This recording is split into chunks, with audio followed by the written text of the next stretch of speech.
अवसर होता, प्रारब्ध बलवान होता है, समय बलवान होता है।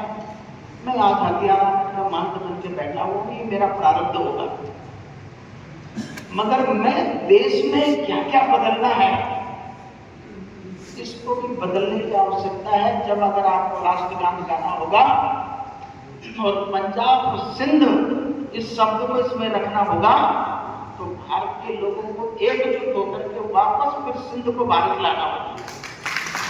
यदि आप सिंध को भारत नहीं ला सकते तो आपका राष्ट्रगान पूरा नहीं हो सकता। ऐसे ही संविधान के अंदर 4 स्तंभ बनाए गए हैं, इसमें पत्रकारिता जगत एक स्तंभ है। अब उस स्तंभ को मजबूत बनाए रखना होगा तो पत्रकारों को नारद जी का इतिहास पढ़ना होगा।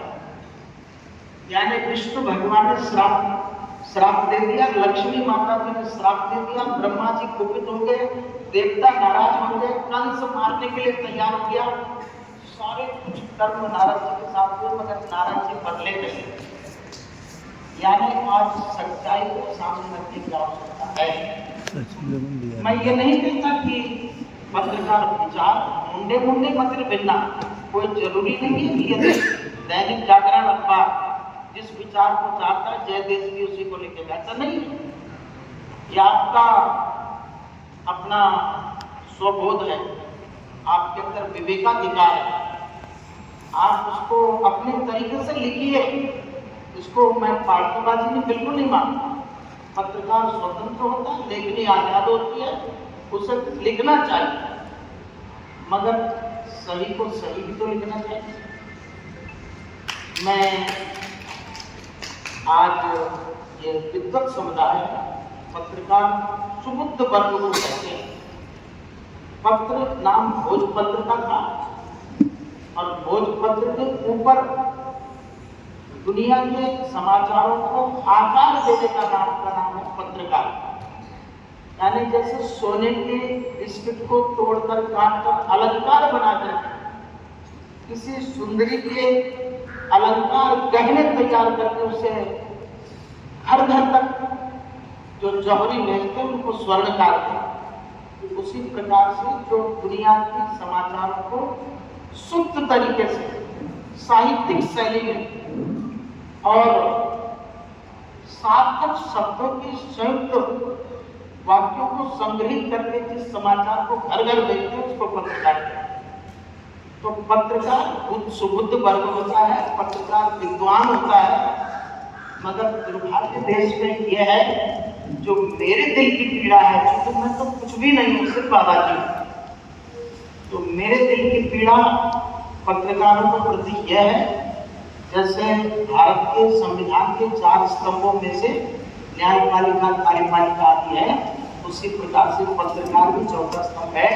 जैसे भारत के एमपी और एमएलए को वेतन दिया जाता है, उन्हें भत्ता दिया जाता है, उन्हें टीए दिया जाता है।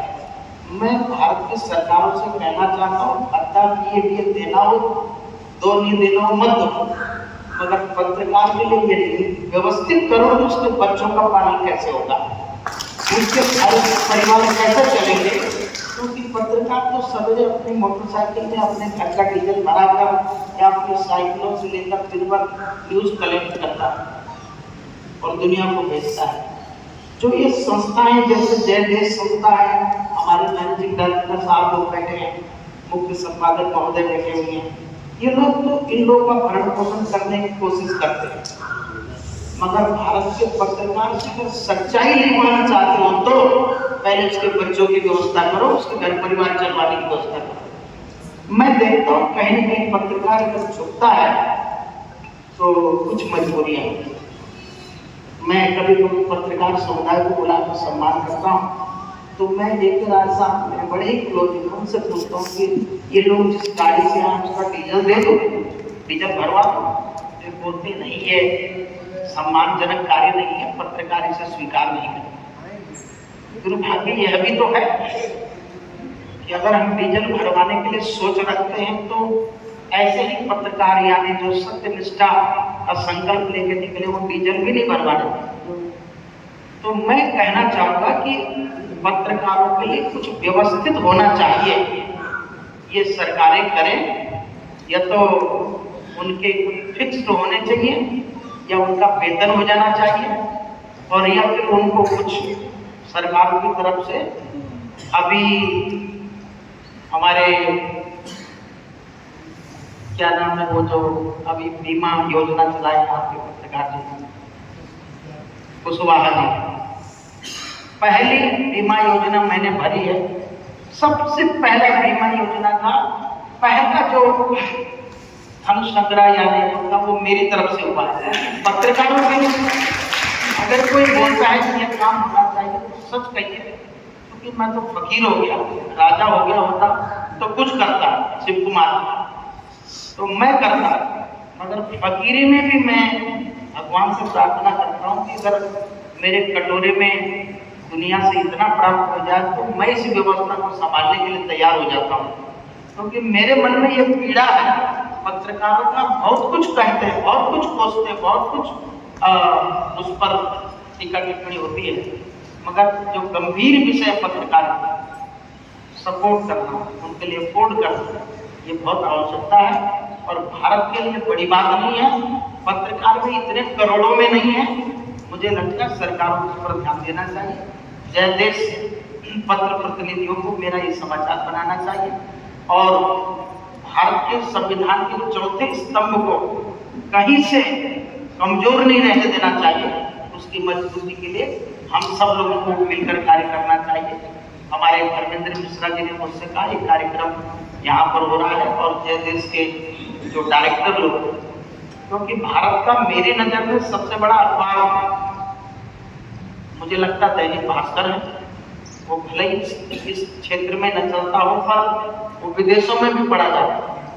और दैनिक भास्कर अखबार के जो मालिक रमेश अग्रवाल जी जो स्वर्गीय हो गए, वो हमारे ही इसी मठ से दीक्षित है, यानी उनके कुलगुरु हम ही लोग। यानी अपने इंदौर में जो 36 एकड़ में इंटरनेशनल भारतीय शिक्षण संस्थान कॉलेज बना हुआ है, उसका मैं 8 वर्षों से डायरेक्टर हूँ, और मेरी जगह जो उप डायरेक्टर है एडिशनल, वो रमेश जी के बेटे हैं, यानी दैनिक भास्कर मालिक के अखबार के मालिक। तो मैं ऐसा नहीं कि अखबार से नहीं जुड़ा, मैं वहाँ भी जुड़ा हूँ, गाजीपुर के हर अखबार से। सोशल मीडिया के जो मीडिया का जो लोग आते हैं, कभी कभी ये होता है साहब गुरुजी ज़्यादा जुड़ गए, मैं बोलता हूँ तो मेरा ये कपड़ा भी नहीं जाए, ये माला भी नहीं खाली मत जाए, क्योंकि ये कुछ लेने यहाँ नहीं आया।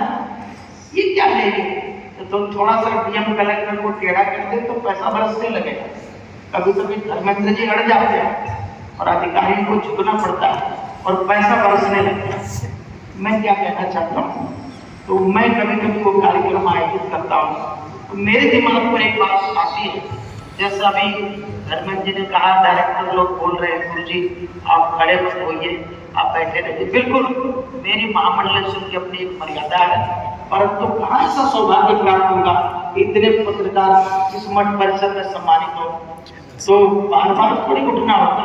मुझे लगता है उठना जरूरी होगा, और इससे मैं अपना सौभाग्य समझता हूँ। आपका सिद्धपीठ परिषद में जब आप कभी पधारिएगा और मेरे कानों तक ये आवाज आ जाए तो आप यहाँ आए, तो इसी प्रकार से आपका सम्मान होता रहेगा। मैं बुढ़िया माई से जय देश के लिए और पूरे देश के अखबारों की प्रार्थना करूंगा कि माँ उन सबकी रक्षा करे, माँ सरस्वती सबको वह बुद्धि प्रदान करे, जिससे उन्हें बहुत ही स्वाभिमान पत्रकार बने और देश में गौरव को प्राप्त कर सके। इन चंद शब्दों के साथ में मैं सबको साधुवाद धन्यवाद करता हूँ। जय देश परिवार की शुभकामनाएं प्रेषित करता हूँ। बहुत बहुत